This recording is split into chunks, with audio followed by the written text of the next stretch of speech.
4 PM news network में दोस्तों आपका स्वागत है। मैं हूं आपके साथ राशिद जहीर। बिहार की सरगर्मियां तो बहुत तेज हैं, लेकिन बिहार निमटते ही उत्तर प्रदेश का भी रण सज जाएगा।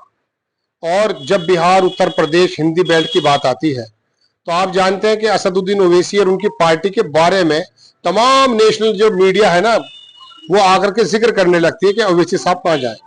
लेकिन अभी उत्तर प्रदेश में चुनाव भी नहीं हुए हैं, इनके पदाधिकारियों को, इनके लोगों को धमकियां मिलनी शुरू हो गई। ये बात अलग है कि योगी आदित्यनाथ इस बात से खुश होंगे या नहीं। हमारे साथ है शादाब चौहान, और ये स्टेट सेक्रेटरी भी हैं AIMIM के, और मुरादाबाद के प्रभारी भी हैं। इनको भी धमकी मिली है, और इनके जो शायद प्रदेश अध्यक्ष है शौकत साहब, उनको भी धमकी मिली है। हम जानना चाहते हैं कि ये माजरा क्या है माजरा। चौहान साहब, आपका स्वागत भी है 4PM में। धन्यवाद 4PM का। ये जब माननीय प्रदेश अध्यक्ष शौकत साहब ने संगठन विस्तार को लेकर के एक लिस्ट जारी की, जिसको मैंने ट्विटर हैंडल से, अपने ट्विटर हैंडल से डाला था, ऑफिशियल हैंडल से, उसके बाद उसमें मुझे एवं माननीय प्रदेश अध्यक्ष शौकत साहब को मारने की धमकी दी गई, जिसमें मैंने उत्तर प्रदेश के DGP साहब को, माननीय मुख्यमंत्री जी को टैग करते हुए शिकायत दर्ज कराई उत्तर प्रदेश पुलिस को, और माननीय प्रदेश अध्यक्ष जी ने भी DGP साहब, उत्तर प्रदेश पुलिस और माननीय मुख्यमंत्री जी को टैग करके शिकायत दर्ज कराई। लेकिन उसके बावजूद वो व्यक्ति जो भी है, जो माननीय प्रदेश अध्यक्ष जी की जान का दुश्मन है, जो हमारी जान का दुश्मन है, उसको कानून का डर नहीं है। कहता क्या है वो कहता है कि हम शादाब और शौकत को मार देंगे। जब हम शिकायत करते हैं तो बदले में कहता है, जब हम DGP को मेंशन करते हैं, जब मुख्यमंत्री जी को मेंशन करते हैं, उत्तर प्रदेश पुलिस के ऑफिशियल हैंडल को मेंशन करते हैं, तो कहता है जिसको मेंशन करना है कर लो, पहले शौकत को मारेंगे फिर शादाब को मारेंगे। ये पब्लिक डोमेन में आज भी अवेलेबल है उसका ट्वीट। तो ये प्रमाणित करता है कि कुछ फ्रिंज एलिमेंट्स ऐसे हैं जो कानून से नहीं डरते हैं। वैचारिक मतभेद होने का मतलब ये नहीं है कि किसी की हत्या कर दी जाए, और सरकार को भी संज्ञान लेना चाहिए। नहीं मालूम क्यों आज तक उस पर कार्रवाई नहीं हुई। अगर कोई और होता तो बुलडोजर चल जाता। लेकिन चौहान साहब, योगी आदित्यनाथ जी तो आपसे खुश रहते हैं। वो बड़े नेता बताते हैं वकील साहब को, अखिलेश यादव को विपक्ष में रहने के बावजूद सभा करने की इजाजत नहीं होती। आप लोग अगर सभा करने की इजाजत मांगते हैं तो फौरन मिल जाती है। तो बीजेपी को या योगी आदित्यनाथ जी का तो बाकायदा आपसे स्नेह है, ऐसा दिखता है उनकी बातों से। तो फिर कार्रवाई क्यों नहीं हो रही? आप देख लीजिए कैसा स्नेह है। हमारी जान के दुश्मन लोग बने हुए हैं, शौकत साहब की जान के दुश्मन लोग बने हुए हैं। किसी के पास सुरक्षा नहीं है। सुरक्षा तो मुहैया तो क्या कराती सरकार? अभी तक FIR दर्ज नहीं की है उस अपराधी के खिलाफ। दूसरी चीज, आपने कहा परमिशन मिलती है, कौन सी परमिशन? शौकत साहब का कार्यक्रम लखनऊ में आयोजित था, वो कैंसिल कर दिया गया, जो प्री प्लान था, परमिशन कैंसिल कर दी गई। मेरी परमिशन बुढ़ाना में कैंसिल कर दी गई। तो कहां परमिशन दिया जा रहा है? सरकार की हम जब जन विरोधी नीतियों को उजागर कर रहे हैं, सरकार से सवाल पूछ रहे हैं शिक्षा, स्वास्थ्य पर, महिला सुरक्षा पर और सामाजिक न्याय के विषय को लेकर के, तो सरकार बौखलाई हुई है। और इसीलिए ना उसे हमारी जीवन की चिंता है और ना ही उसको हमारे अधिकारों की चिंता है। अगर चिंता होती तो शायद अब तक कार्रवाई भी हो गई होती और माननीय प्रदेश अध्यक्ष जी को भी सुरक्षा मुहैया करा दी गई होती। चलिए, ये तो आपकी धमकी की बात हो गई। जरा चुनाव का मौसम चल रहा है बिहार में भी, और बिहार में आपने वो कारनामा कर दिखाया था पहले कि लगने लगा था कि बिहार की धरती से, जहां से JP ने शुरुआत कर दी थी, लोहिया ने शुरुआत कर दी थी, शायद वो विधानसभा जो 20 लड़े थे, गालिबन 5 आप जीत कर भी आए थे, लेकिन 4 फिर वापस पाला बदल गए थे। तो अब की बार कितने सीटों पे लड़ रहे हैं, और क्या ऐसे कैंडिडेट भी चुनेंगे कि इस बार पाला न बदले?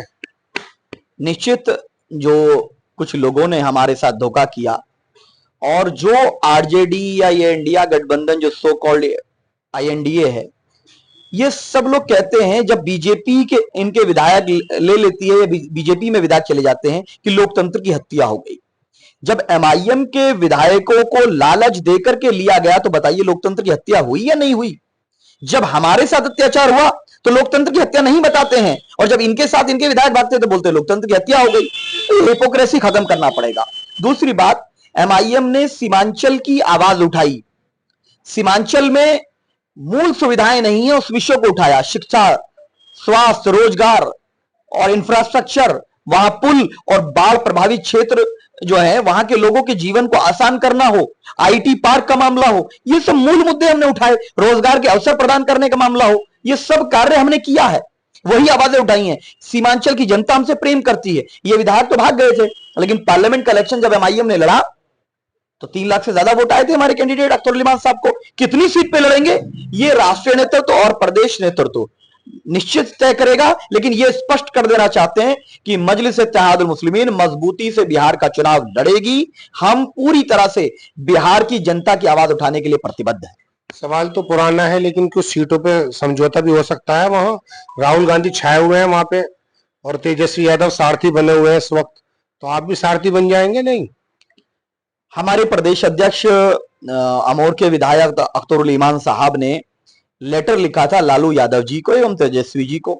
अभी तक लेटर का जवाब नहीं आया, और हमने कहा जो भी व्यक्ति वोटों का बंटवारा रोकना चाहता है, जो भी सेक्युलर वोटों का बंटवारा रोकना चाहता है, लोकतांत्रिक मूल्यों की हत्या होने से बचाना चाहता है, और जो ऐसी ताकतें हैं, सांप्रदायिक ताकतें हैं जो द्वेष की भावना फैलाती हैं, उनको रोकना चाहता है, बिहार के हितों को सर्वोपरि रखना चाहता है, वो मिलकर के चुनाव लड़े। हमारे दरवाजे खुले हैं, हमारे नेता ने स्पष्ट कहा था।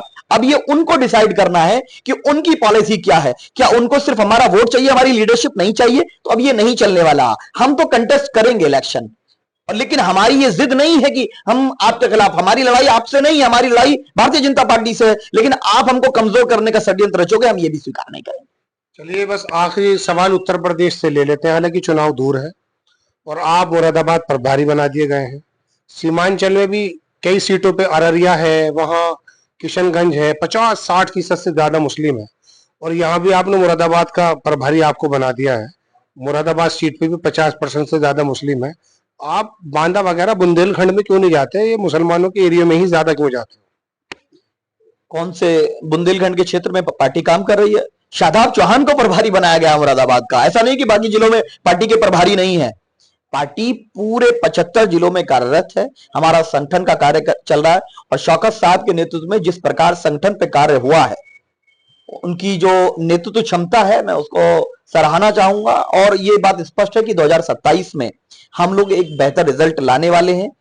और हिंदू मुसलमान ये सब फैक्टर नहीं है। बिहार में 2 टिकट हमने अब तक दिए हैं, एक हमारे क्षत्रिय समाज के राणा रंजीत साहब और एक तौसीफ आलम साहब। तो ये धर्म और जाति की लड़ाई नहीं है, ये लड़ाई है जो लोग न्याय के लिए लड़ना चाहते हैं, जिनको राजनीतिक नेतृत्व नहीं मिला उनको नेतृत्व दिलाने की लड़ाई है। ये सामाजिक न्याय की लड़ाई है, ये अधिकारों की रक्षा की लड़ाई है। इसमें जाति धर्म का विषय नहीं है एमआईएम के लिए। और उत्तर प्रदेश में हम हर समाज के लिए, मुख्यतः पाल समाज, गुर्जर समाज, सैनी समाज पश्चिम उत्तर प्रदेश में राजनीतिक नेतृत्व से वंचित है, इनके लिए भी हम संघर्ष करेंगे, और वो समाज भी हमें पूरा सहयोग देगा, हमें पूरा विश्वास है। एवं दलित समाज के साथ भी हम लोग मिलकर के कार्य कर रहे हैं। हमारी SC/ST सेल के जो स्टेट प्रेसिडेंट है वो लगातार मैदान में काम कर रहे हैं। एक हमारे स्पोक्स पर्सन भी दलित समाज से आते हैं, पवन साहब। तो एमआईएम उत्तर प्रदेश में या पूरे देश भर में जाति धर्म के आधार पर नहीं, बल्कि अपने लोकतांत्रिक हितों को सर्वोपरि रखते हुए अपने अधिकारों को सुरक्षित करने के लिए लगातार जन सेवा में प्रतिबद्ध है।